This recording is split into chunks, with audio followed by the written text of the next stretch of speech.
तर मित्रांनो, तुम्ही लाईव्ह पाहू शकता की लाडकी बहीण योजनेच्या अंतर्गत एक रुपया पडला आहे. तर ते तुम्ही लाईव्ह पाहू शकता.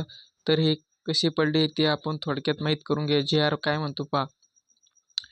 योजनेमार्फत महाराष्ट्र राज्यातील 21 ते 65 वर्ष वयोगटातील मात्र महिलांना दर महिन्यांना 1,500 रुपये भत्ता देण्यात येईल. आर्थिक लाभ DBT द्वारे देण्यात येणार आहे. तर DBT म्हणजे काय हे तुम्हाला थोडक्यात मी सांगतो. DBT म्हणजे तुमचं अकाउंटला आधार लिंक असणे आवश्यक आहे, नाहीतर तुमच्या अकाउंटला 1 रुपया पडणार नाही. तर ते कसं चेक करायचं तर मी तुम्हाला सांगतो. त्याआधी चॅनलवर नवीन असाल तर चॅनलला सबस्क्राईब करा आणि लाईक करा. तर वर तुम्हाला एक वेबसाईट दिसत असेल, ही वेबसाईट गुगलवर टाकून लॉग इन करा.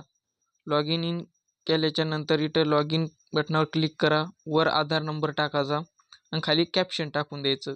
कॅप्शन टाकल्यावर बाद लॉग इन केल्यावर तुमचा आधार नंबर ज्या फोनवर असेल त्यावर OTP जाईल. OTP टाकून व्हेरीफाय करून घ्यायचं. व्हेरीफाय केल्यावर खाली स्कोअर करायचं. बँक सेटिंग ऑप्शन दिसत असेल त्यावर क्लिक करायचं आहे. इथं ॲक्टिव्ह असेल तरच तुमचं अकाउंटवर 1 रुपया मिळणार आहे, नाहीतर पडणार नाही. लक्षात येतं का? तुमचं अकाउंट ॲक्टिव्ह असण्याचं गरजेचं आहे. इथं चेक करून घ्या तुमचं ॲक्टिव्ह आहे का नाही. ॲक्टिव्ह नसेल तर बँकेला भेट देऊन ॲक्टिव्ह करून द्या.